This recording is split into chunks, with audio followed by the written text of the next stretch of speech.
In 1999, I pulled an ensemble of performers together to make a production called Falling from the High Rise of Love.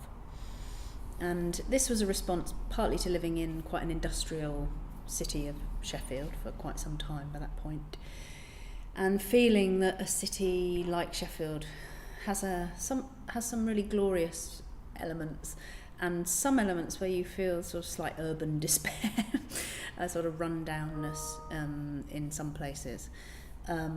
And I suppose we'd been touring a lot by this point, and I was seeing quite a lot of urban despair on tour. So the piece brought 5 performers together, including me and TC, and a performer called Stuart Lodge, who was a kind of cabaret, compere, comic performer who I knew from Sheffield. Pete Shenton, who went on to, or I think was just forming New Art Club, and Harry Thieker, who was a founding member with me of the company.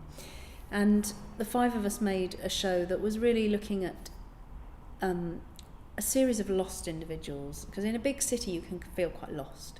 And so the show, I suppose, was looking at how you make sense of your life as an individual in a very busy urban environment that's quite hard and brutalist. The centre of Sheffield is really mashed up because it was bombed so much in the war. So it's almost like the centre of Sheffield doesn't hold architecture at all. It's a beautiful town hall, and then there's this really ugly egg box building. It's just a mess. So I sort of, there was that. An interest in, this was probably the most characterful piece that I've made, in that we always perform heightened versions of ourselves, but Stuart is quite a cartoony character in this particular performance with a story to tell. TC does a brilliant sort of dance as a drunken woman with her tights around her ankle, sort of stumbling through the night, having had a night out on the tiles. James Flynn, who's also in the work, is an over-horny guy who masturbates with an egg against this huge billboard that forms part of the set. So as usual, I'm looking at gender relations and lostness. The set for Falling from the High Rise of Love was a large metal structure with a big billboard advert on it, which was a take on the advert at the time by Wonderbra, which was a pair of breasts pushed up with the words "Hello Boys" on, which I took quite a lot of offence to, actually, as did many women and feminists at the time. Although there were some good graffiti responses to that, I seem to remember. But anyway, so I asked a friend of mine to pose with her bosoms, and this was a background to the urban sort of environment that we were creating on stage. And then at one point the billboard fell down and the set became a kind of climbing frame for duets and falling that TC did from the top of the structure. And then it also became a place where Stuart, as this kind of dysfunctional Eggman, we called him, could climb up and have a sort of flag-waving, hopeful last monologue.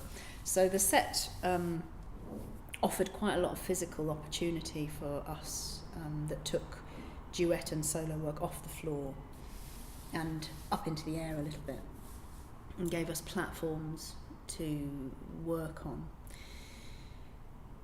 I suppose it was also a comment on, the images that we receive as members of the general public when we're out and about, and how that infects the way we view our own bodies and how men view us as women. Just loosely, it wasn't the main thrust of the show, but it was commenting on that. The main thing, I suppose, to say about Falling was that probably the most fictional piece that I've made, in that there was direct address to the audience from Stuart, but his character, and I use that word knowingly, was more of a character than a heightened version of him, as was TC's sort of drunken girl, as was James Flynn's sort of hot, horny man. So we were sort of edging onto that mode of dance theatre that I think is more usual in the UK, which is what I find a slightly more cartoon version of characters in an environment that's clearly fictional. rather than real. And in a way, I've since let all of that drop because it doesn't work for me so well. I'm more interested in, I suppose, real emotions, finding metaphors for real emotions, and being driven by something a bit more authentic than a story. But because of the people that were working on the show, and because of where I was at in my career, and I think I was probably trying to fit into a kind of aesthetic and form that was going on at the time, and then pretty soon realised that it wasn't for me. But I think the show was successful, but it was going down a fictional route that I then withdrew back from. In terms of interdisciplinarity, I think it was another large statement of, if you create an environment in which these performers and personas, characters can play, then you create a fiction, and in a way you then have you give yourself leave for anything to happen.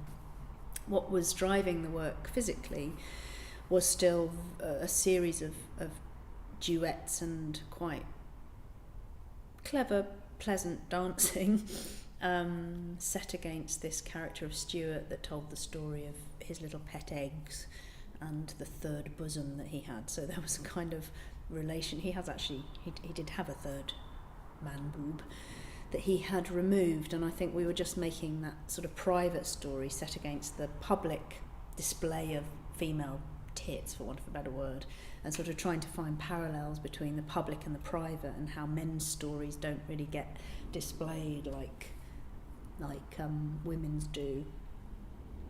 I mean, it's rare, isn't it, to see, David Beckham does this a bit, but it's rare to see a sort of cock in a pair of underpants in the way that you see breasts in a bra. And I have a problem with that, because I remember this advert didn't have a head, it was just the breasts, and for as long as we're seeing women as a pair of breasts, we're never going to be equal. So that's that. Anyway, this show was quite funny, it was quite dark. It continued the partnering relationship that I had with TC. There's a really nice duet that I have very fond memories on where the set comes apart and two benches are formed from the billboard as well, and there's this kind of, TC's dancing quite beautifully along the bench, and I'm kind of supporting her falling off and stacking her back on, and it's very much a kind of sisterhood duet. This was the second time I'd worked with John Avery as a composer, and his method was to come and see bits of material and go away back to London, or I think he was in London by that point, and compose pieces of music which he'd then send up to me on CD, and we'd match what he'd sent with the material we were making, and then he'd come back in and review, and we'd talk about what the piece needed. And Richard Loden designed the set of this bra advert set with a plywood floor. So already Richard's design, I was sort of influencing the fictions I was creating, the physical environments that we were working in, which is very useful. Those two collaborations sort of pushed the work forward and onto the next level. Those collaborations continued for the next 5 or 6 years, as did the relationship with TC, and the sort of trio of TC and Stuart and Pete Shenton continued into the making of Caravan of Lies later. Just really enjoyed working together, and I think TC and Pete had a really good relationship there. Those collaborations of John doing the sound, Richard doing the set, TC, myself, Pete Shenton, Harry on and off. Who's the other person I just mentioned? The three that... Stuart. Stuart only made one other piece with me after that. But, you know, it felt like a phase of the company. From 99 to the mid-2000s felt like a phase of the company where similar people were involved. There was a similar aesthetic because Richard was doing the sets and John was doing the music. And I suppose that all changed with Broken Chords, where Richard and I divorced and Alex Katona came in as a composer. So looking back over 21 years, you can see that there's the early duet phase, there's the sort of experimental phase where I'm meeting the kind of people that I'd like to work with and they become regulars. Then there's the sort of regular phase where I'm playing in maybe a more fictional environment, And then I start stripping it back, and the ensemble grows, and certain stalwart performers stay with me, and the Polish performers come into the mix. And I suppose if I look back, there's sort of 4 or 5 year phases, or 3 or 5 year phases, where the company's aesthetic stays in a certain way and then shifts on.